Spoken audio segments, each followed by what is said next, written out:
tôi trong yết hơi mà địch lái miền ngang tre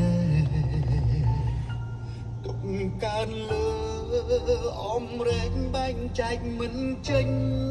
បងនេះគឺជារបៀបនៃការ share hotspot ពីទូរស័ព្ទដៃរបស់យើងទៅកាន់ Mazda E60 ដើម្បីអាចមើល YouTube បានអញ្ចឹងណាឥឡូវយើងចូលមកកាន់ទូរស័ព្ទដៃរបស់យើងមកហើយបន្តមកទៀតយើងបើកអ៊ីនធឺណិតមកបាទបន្ទាប់ពីបើកអ៊ីនធឺណិតហើយយើងចូលមកកាន់ setting របស់យើងមកហើយរកពាក្យថា personal hotspot ឃើញវាអត់អញ្ចឹងយើងចុចបើកវាមកយើងចុចបើកកន្លែងនេះមកហើយនេះគឺជា password អញ្ចឹងយើងយក password ហ្នឹងទៅវាយនៅលើ screen ឡានរបស់យើងអញ្ចឹងណាអញ្ចឹងយើងចូលមកកាន់បាទកន្លែងឡាននេះមកហើយយកពាក្យថា connect ហ្នឹងមកហើយបន្តមករកឈ្មោះយើងបាទអញ្ចឹងឈ្មោះរបស់យើងគឺ Mr. Danny បាទយើងចុចកន្លែងហ្នឹងមកហើយយើងវាយ password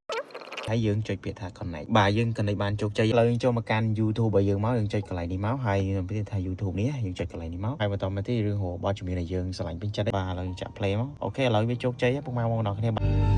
លើទូចចង់អៀតហើយមិនដេចឡើយមាននាងច្រែទុកកើនលើអមរែងបែងចែកមិនចេញសំពៀនផ្លូវចិត្ត